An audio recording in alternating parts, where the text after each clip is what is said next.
हम मोहल्ले वालों से पूछे, आप भाई दुकानें हैं उनसे पूछे, कभी ऐसा मामला नहीं हुआ। तो ये अचानक जब हमें खबर मिली तो हमारी तो वो पाँव से जमीन ही निकल गई कि ये हमारे साथ क्या हो गया, क्योंकि हमारे बच्चे और उसके बच्चे एक ही हम उम्र है, एक ही घर है, समझे कि दो घर नहीं है वो। तो अगर हमें उनसे कोई तकलीफ नहीं रही सारी जिंदगी तो वो कैसा बच्चा होगा। आप अब्दुल्ला का जिनके साथ झगड़ा हुआ, कोई उनके वालिदैन या कोई ऐसे किसी को माजरत के लिए कोई अपने बच्चों के किए हुए पे शर्मिंदा है? नहीं, कोई नहीं, अभी कोई ऐसा मामला नहीं है। अगर थोड़े से कोई इस तरह तोजा देते तो शायद वो वाकई ना होते। अभी तो ऐसा कोई मामला नहीं। जहां अब्दुल्ला अपनी तालीम हासिल कर रहा था, वहीं वो अकेडमी जहां उसका मुस्तकबिल रोशन होना था, आज खौफ और शोक का मरकज बन चुकी है।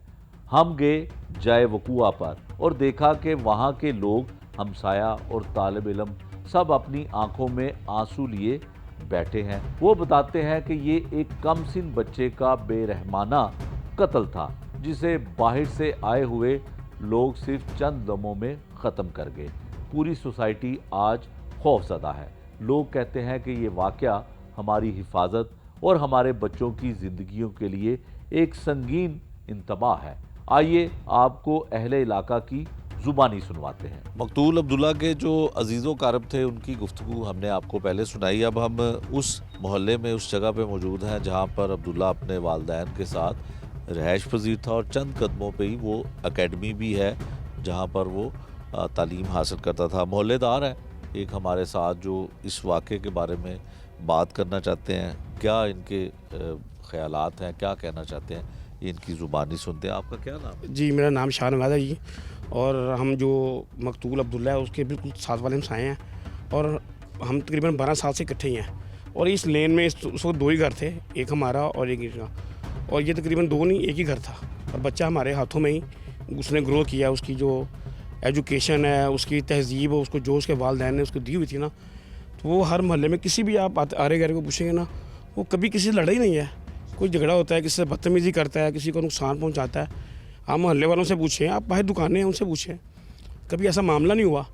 तो ये अचानक जब हमें खबर मिली तो हमारी तो वो पाँव से ज़मीन ही निकल गई कि ये हमारे साथ क्या हो गया, क्योंकि हमारे बच्चे और उसके बच्चे एक ही हम उम्र है, एक ही घर है, समझे कि दो घर नहीं है वो शुरू से ही। तो अगर हमें उसे कोई तकलीफ नहीं रही सारी ज़िंदगी तो वो कैसा बच्चा होगा। आप देखो। अच्छा, आपको क्या पता चला? और जो एकेडमी है यहाँ पे, वहाँ पे भी वो पढ़ता था। आप जिस तरह बता रहे हैं कि बड़ा अच्छा फर्माबरदार बच्चा था। बिल्कुल। तो क्या वजह हो सकती है जिन लोगों के साथ झगड़ा हुआ वो भी यहीं के रहने वाले हैं? वो सुनने में यही आया है कि कुछ 3 लोग यहाँ के हैं और वो कुछ उन्होंने फिर बंदे बाहर से हायर किए। अब देखें ना, वहाँ पे वो ग्रुप बना हुआ है ना, जो वो कह लेंगे वो आजकल जो सोशल मीडिया वाले मामले हैं ना, उन्होंने बच्चों के दिमाग ख़राब किए हुए हैं। मामले कि उनकी माइंड है, वो माइंड सेट ही हो रहा है, वो पढ़ने वाला नहीं है। वो है कि बस लड़के साथ हों, घूम रहे हों और कोई हमें को पूछे ना। तो इस तरह के मामले होते हैं। अगर ये इस पर इंसाफ हमें नहीं मिलेगा ना, तो मैं आपसे वाज़ेह कहता हूँ लोग अपने बच्चों को स्कूलों में और अकेडमी में भेजना छोड़ देंगे। हम ही सोच रहे हैं कि हम कहाँ पे यहाँ पे जाते हैं, अकेडमी का पता करें या घर में ट्यूटर लगा लें। हर बंदा अफोर्ड नहीं कर सकता, लेकिन इस चीज़ों की अगर रोकथाम नहीं होगी, CCD वाले इस पर कार्रवाई नहीं करेंगे, तो इसके जो है ना रिजल्ट अच्छे नहीं होंगे। ठीक है। अच्छा, आप ये बताइए कि इस तरह की जो मामलात होते हैं, जिस तरह आपने बताया कि सोशल मीडिया ने नौजवान नस्ल को जो है वो ज़हनी तौर पे बड़ा ख़राब कर दिया और गलत तरफ जो है बच्चे जा रहे हैं, तो आप ये बताएं कि हुकूमत को, इदारों को इस पे क्या करना चाहिए? ये तो एक ऐसा इंसिडेंट हुआ। इसमें यह है कि जितने भी रजिस्टर्ड है ना एजुकेशन जो इंस्टीट्यूट्स हैं, अकेडमी हैं, वहाँ पे जो नियरेस्ट पुलिस स्टेशन है वहाँ पे रजिस्ट्रेशन हो, वहाँ पे उनसे रिपोर्ट ली जाए कि आपके वहाँ को कैसा लड़का तो नहीं है जो लड़कों को धमकाता है या कुछ नशावर चीज़ें वगैरह उसको करे। तो इसमें थोड़ा सा फॉलोअप करना पड़ेगा गवर्नमेंट को। अगर आपने नस्लों को बेहतर करना है, अगर आपने करना है कि आने वाली नस्लें पढ़ें, तो गवर्नमेंट को ये स्टेप उठाना चाहिए कि वो they must keep eyes on these institutes as well as the academies. ठीक है। अच्छा, आप ये बताइएगा कि अब्दुल्ला का जिनके साथ झगड़ा हुआ, कोई उनके वालिदैन या कोई ऐसे किसी को कोई माजरत के लिए, कोई अपने बच्चों के किए हुए पे शर्मिंदा है? नहीं, कोई नहीं, अभी कोई ऐसा मामला नहीं है। अगर तो थोड़े से कोई इस तरह तोजा देते तो शायद वो ये वाकई ना होते। अभी तो ऐसा कोई मामला नहीं है जो हमें महसूस हो कि उनको शर्मिंदगी हुई है या किसी सुना हो। मैं तो वैसे उनको जानता भी नहीं हूँ, और बच्चे कौन है, उनके वालिदैन कौन है, तो उनका अभी तक तो हमें कोई ऐसी मालूमात नहीं है। दुख इतना दुख हुआ है कि अब हमारे बच्चे खुद घर वाले फैमिलीज कह रहे हैं घर बेचो कहीं और चलते हैं। इतना अफसोसनाक ये वाकया हुआ है। घर का ये रिएक्शन आ गया। ये देखो, ये हमारे साथ, हमारा 15 साल से हमारे हमसाए हैं और ये हमारे हमसाए ने हमारे बच्चों की तरह था। ये सच्ची बात बता रहे हैं कि हम इधर मिलाद शरीफ मिलाते हैं, इसी जगह पे हम महफिल कराते हैं। हर साल ये बच्चा हमारे साथ ये गलियां सजावट करते हैं और बढ़ चढ़ के हर काम में हिस्सा लेते हैं, ठीक है। और इतना दुख हुआ है कि अब हमारे बच्चे खुद घर वाले फैमिलीज़ कह रहे हैं घर बेचो कहीं और चलते हैं। इतना अफसोसनाक ये वाक़या हुआ है। हमारी बस यही अपील है कि यार उसका बाप अब ट्रैफिक वार्डन पुलिस है, अब वो अदालतों के चक्कर ना लगाए।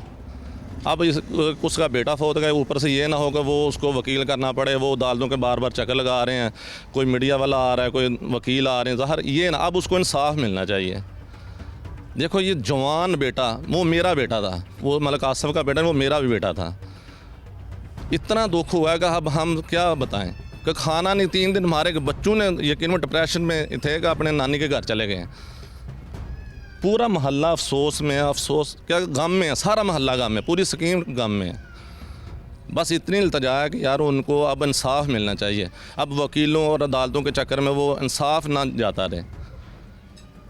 अगर वो कानून के दायरे में रह के आप कानून पे एतमाद कर रहे हैं तो कानून का काम है कि उनकी हेल्प करें। ये इस बच्चे की तो हम गारंटी देते हैं, हलफ देने के लिए भी तैयार हैं कि इस बच्चे में तो सच्ची बात है। इसका बाप ये कह रहा था स्कीम के अंदर इसको अकेडमी इसलिए डाला कि यार बाहर का माहौल अच्छा नहीं, स्कीम के अंदर स्कीम के बच्चों के साथ ये पढ़ेगा, किसी किस्म के बच्चे के ऊपर कोई बुरा असर ना पड़े।